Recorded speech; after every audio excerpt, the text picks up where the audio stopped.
This is the battleship Missouri. 2nd September 1945, she was anchored in Tokyo Bay. And it was at this exact spot that representatives, first from the Empire of Japan and then the various allied nations, applied their signatures to the documents which signified the unconditional surrender of Japan. Let us pray that peace be now restored to the world, and that God will preserve it always. These proceedings are closed. That this took place aboard Missouri was alone sufficient to cement her place in history books. But she also earned her place through her service record.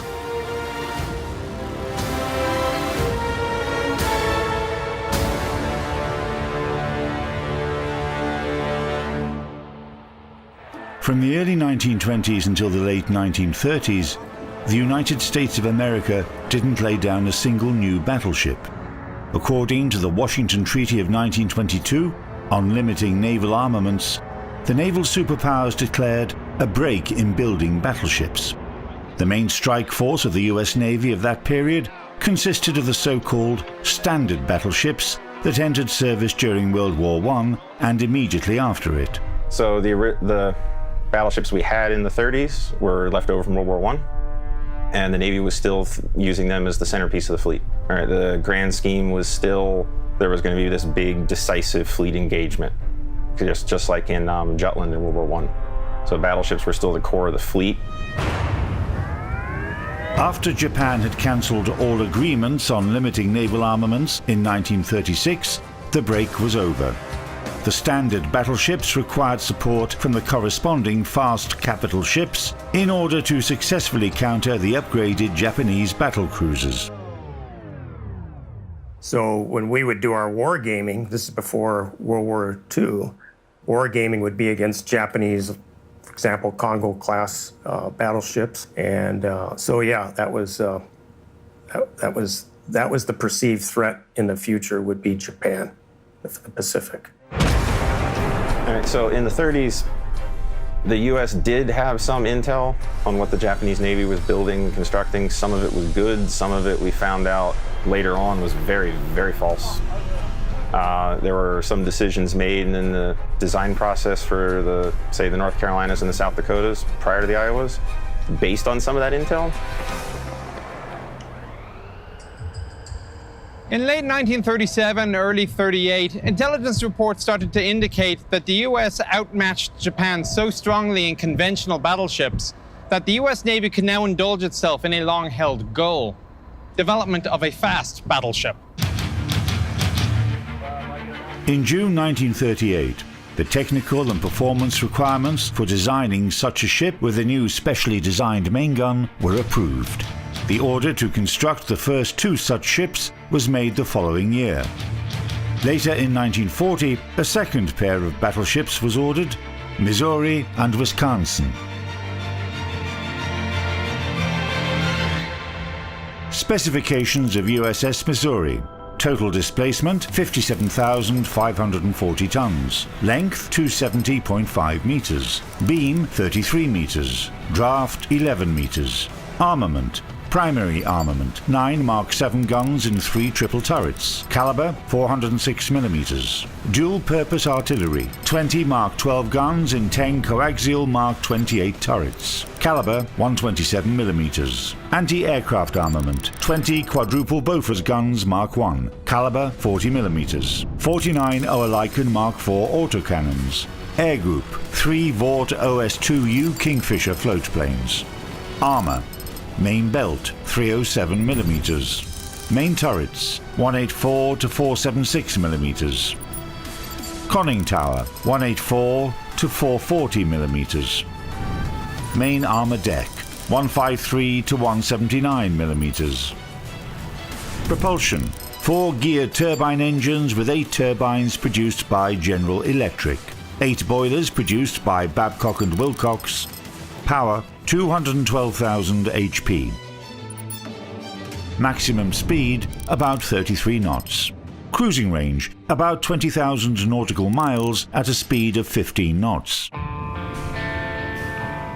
By the end of World War II, the United States had become an undisputed leader in the area of naval radio electronic armament. Thus, the radio location means of the Iowa-class battleships were the best in the world. Missouri was equipped with the most advanced radars for detecting surface and airborne targets. Many of the radars were parts of fire control systems for artillery guns of all calibers.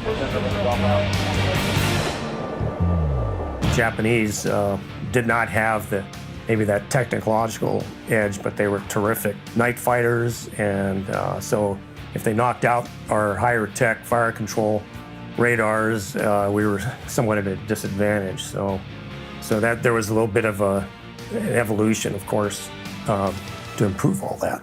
I think they finally did.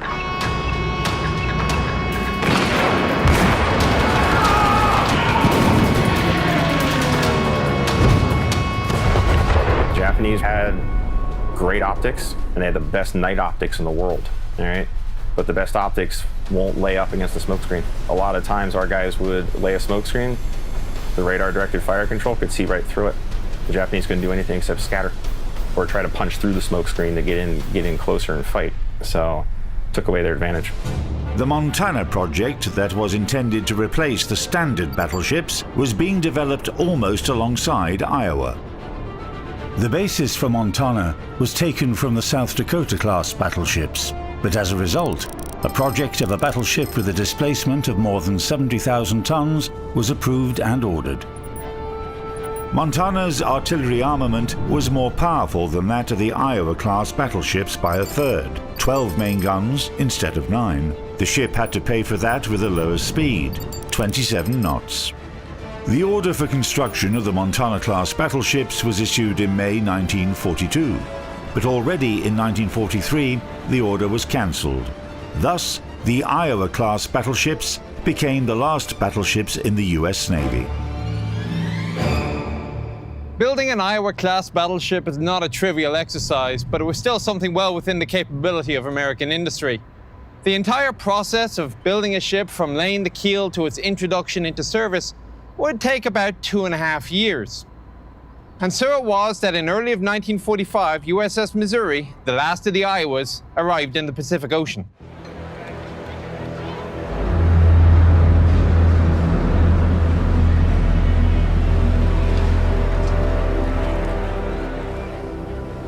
Following the Battle of Midway, in which the Americans won their first victory, the Japanese shifted to defensive actions, and the balance of forces immediately moved to the US side. By 1943, the Americans had managed to replenish their losses and organize their wartime production. The position of the Japanese at sea was becoming increasingly desperate, so they decided to take extreme measures.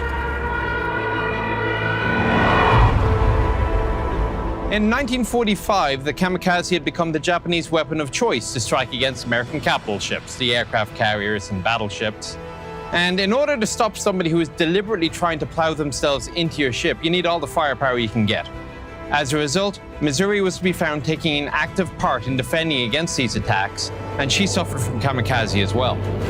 On April 11, a kamikaze pilot crashed their plane into the starboard side of Missouri. The plane bounced off the ship and crashed into water. The ship received just a minor damage. 5 days later, Missouri was attacked by another kamikaze, but the plane was shot down by the ship's anti-aircraft artillery and crashed directly behind the battleship's rear. The plane's torn-off wing crashed into the deck-mounted crane and temporarily disabled it. No crew members were injured during either attack. It was an extremely desperate time, and they sank over 30 of our ships, a couple hundred at least damaged, about 10,000 sailors and Marines were killed or wounded at sea. And the US was not expecting them whatsoever.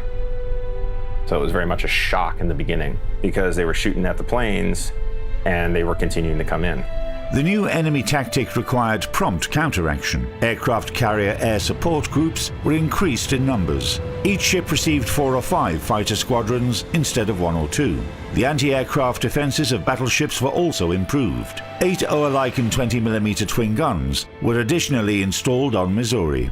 They started to do a lot of efforts on the ships by increasing all the anti-aircraft fits, putting guns everywhere on the deck that could fit them, They were overloading the ships with crew, guns, and ammo. They shoehorned in the crews. Habitability was thrown out the window. More guns meant the ship would survive better. So more 40 millimeters, more 20 millimeters. They put them everywhere. They could bolt them to the deck. The problem with them was they had to literally shoot the plane apart to keep it from hitting the ship. So they were finding very quickly that the little 20 millimeter anti-aircraft guns became very ineffective. So they were putting more 40 millimeters on ships, more 5-inch on the ships that they could. So when they came in, we basically filled the sky. Any gun on the ship they could bring to bear on the plane was fired on it, and they kept firing until the plane fell apart or hit the water. Missouri operated in the Okinawa waters until May 5. During that time, the ship took part in deflecting 12 daytime and 4 nighttime air raids. The ship's anti-aircraft defense crew destroyed 5 enemy airplanes on their own and 6 more planes jointly with other ships. Then came the day of September 2, 1945, when Japan signed the terms of unconditional surrender on board Missouri. The war in the Pacific ended.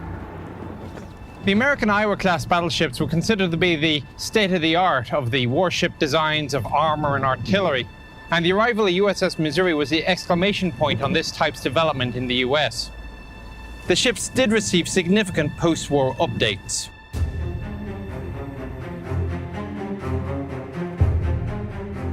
Following the end of World War II, the US Navy had more than 20 battleships. During the first post-war years, all these battleships were transferred to the reserve. The majority of them were decommissioned. As a result, by the end of the 1940s, the only battleship that remained in service was Missouri. There were good reasons for that. And the main reason for that was because our president was Harry S. Truman from the state of Missouri, whose daughter had christened the ship earlier in 1944. And he made basically a declaration that as long as he's Commander-in-Chief, President of the United States, we would keep the battleship Missouri active. During the Korean War between 1950 and 1953, Battleship Missouri completed 2-month-long combat raids to the peninsular shores and supported American troops with her artillery fire. As they were trying to break out of Incheon. So she spent her entire first tour over there just bombarding, trying to destroy supply lines, trains, any artillery positions, troops in the open, anything our guys on the ground deemed too powerful for them to take care of. And because of the geography of Korea, a lot of stuff had to be near the coastline. All right? So the guns can reach 23 nautical miles or 26 statute miles pretty accurately. She got in pretty close to the shore. Good amount of stuff is within range of her guns. Right? So she destroyed a lot of targets over there. Fired a couple of thousand rounds from the main guns, tens of thousands of rounds from the 5-inch guns.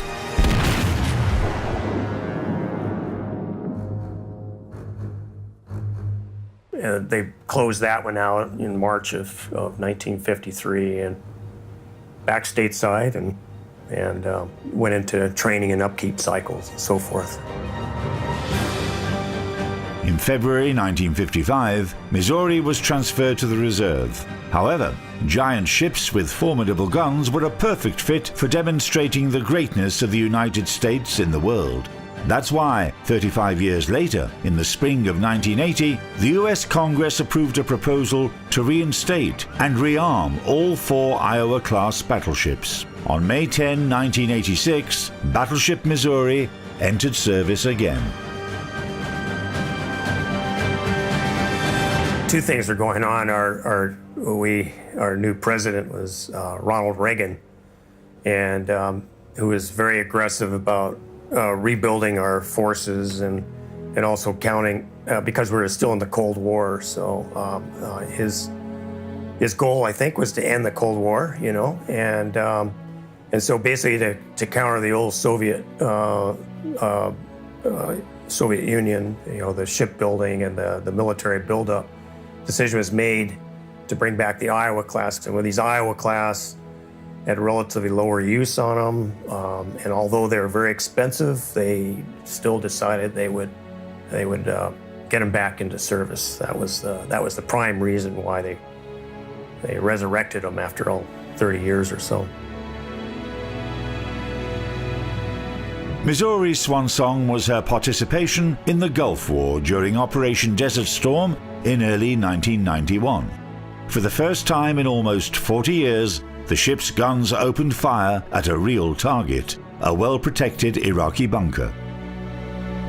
So they joined in the initial Tomahawk strike, and then both of them cruised further north, got in close to the shore, and let loose with the guns. And that was the last time the guns were ever fired in anger in history. Missouri fired around 800 rounds from the 16-inch guns, and Wisconsin got off about 300 to 400 from her main guns. That was the last military operation for Missouri. In January 1995, the battleship was officially retired from the Navy. When the decision was made to turn her into a museum ship, many American states wanted to get their hands on the Battleship of Victory. The choice was made in favor of Pearl Harbor, where Missouri opened as a museum ship in late January 1999. Also, she's the symbolic end of World War II. The surrender ceremony took place on her decks. The war ended on her deck. The war for the U.S. started officially with the attack on Pearl Harbor. The Arizona was sunk that day. When they brought the Missouri in here, the best place they could think of putting her was immediately astern of her. The pier was built over here prior to that. It was a perfect spot to stick her. So when they moored her here, they raised the guns up as symbolically watching over the Arizona, and about 3/4 of her crew that are still on board. So you basically have the bookends of the war, beginning with the Arizona, the end with the Missouri.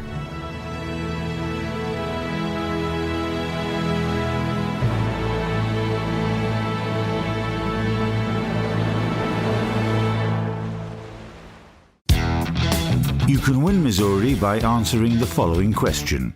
When was Missouri put afloat? You must fulfill the following conditions for your answer to be accepted.